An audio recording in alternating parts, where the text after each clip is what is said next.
Our Christmas was ruined, and yours would have been too.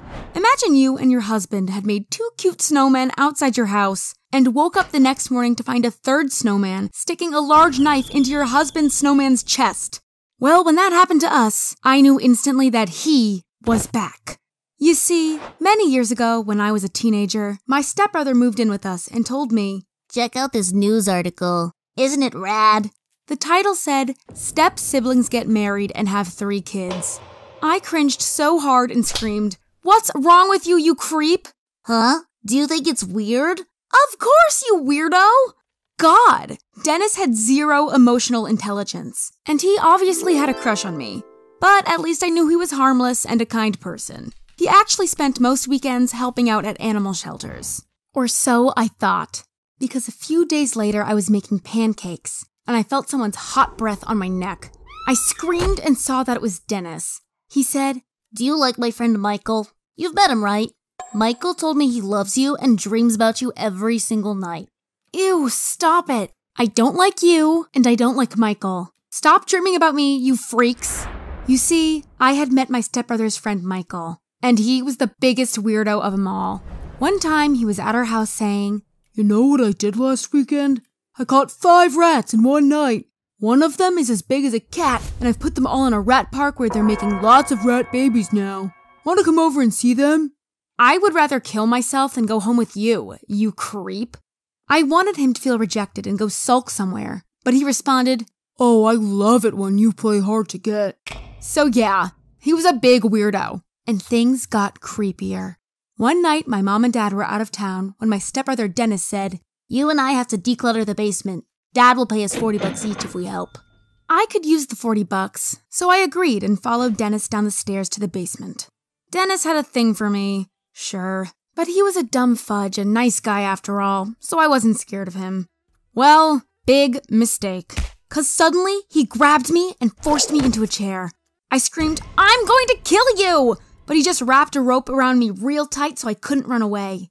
"Sorry, but I owe my friend Michael a favor, and he just wants a chance to get to know you. So please talk to him for a few hours. I bet you'll fall in love with him." I spit right in his face, but he just left and then Michael came in. Oh, he looked so pleased with himself, and I hoped he would come close enough to my face so I could bite into his carotid artery and send him to a hospital. He said, "There's my little angel. You know, I had a dream where Archangel Michael told me that we 2 are meant for each other. He also said we're going to have 3 babies one day." I responded, "I'd rather stab myself in the eye with a fork than date you." Michael droned on for 3 hours, fully convinced that I would suddenly fall in love with him. I mean, this guy was completely delusional. At last, he put a talisman around my neck, saying, "It's made out of rat bones. Keep it on, and you'll always feel my presence." When he finally left and my stepbrother Dennis came back down to untie me, I stood up and kicked him with full force in the nuts. He fell to the ground, and it felt so good to see him cry like a baby. And the second my mom got back, I told her how I was tied up and forced on a date. She was upset and told Dennis that Michael was forbidden from ever entering our house again.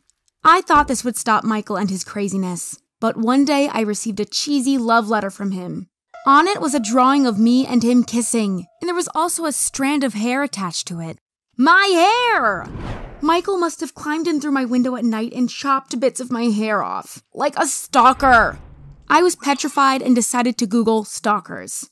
God, I read a bunch of stories that were super graphic, and it turned me into a ball of paranoia. Stalkers like Michael are selfish and get a kick out of hurting their victims, and they are willing to do anything to get them. So for the next few months, I only left the house to go to school. My mom always drove me.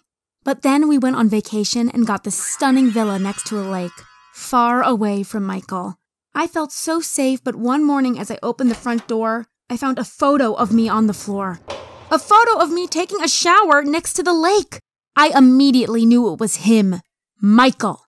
There was also a note at the back that said, "You can wear that bikini on our wedding night." Well, that ruined my vacation mood. I stayed in my room with a knife at all times. And I couldn't shake the feeling that Michael had hacked my computer, because maybe he'd seen my web search and found my location through that.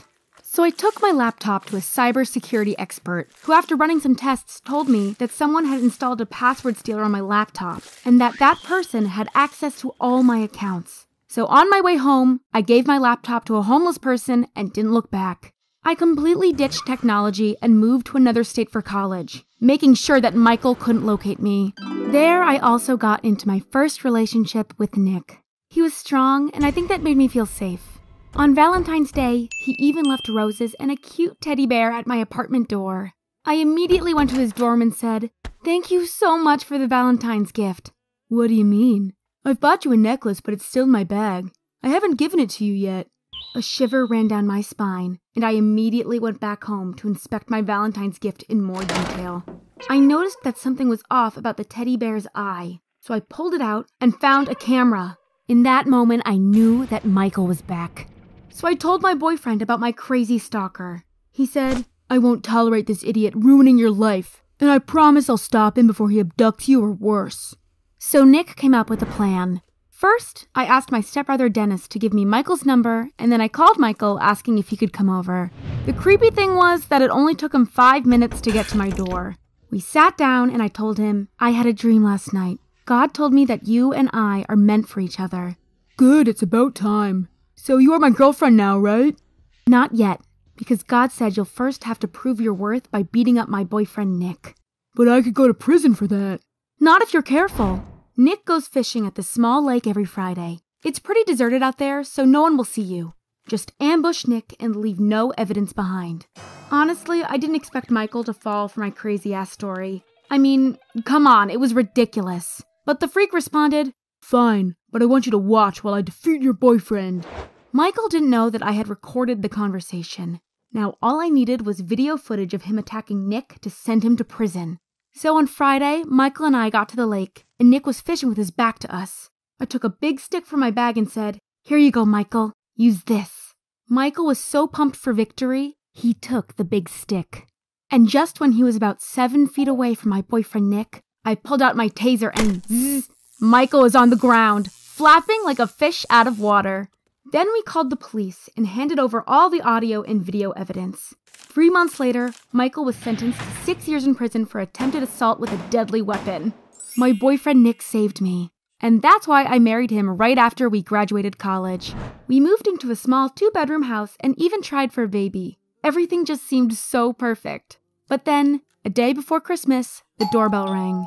I opened the door, and it was my stepbrother Dennis. I said, "Merry Christmas. What are you doing here?" "Oh, I know what you did to Michael. You framed him and now he's in prison even though he would never hurt anyone." "Leave me alone, you freak." I tried to close the door, but Dennis put his foot in between. He said, "Michael hasn't forgotten you. You better go visit him in prison and apologize." I had enough and took my boyfriend's golf club and swung it right at him.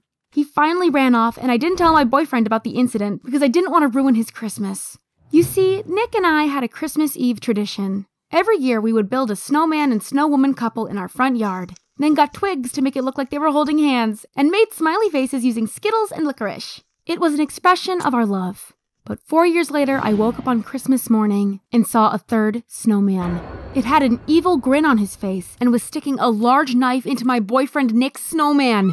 I screamed, "Michael is out of prison!" And I was shaking in fear, so we went to the police station and the officer responded, "So, a snowman attempted to kill your husband's snowman?"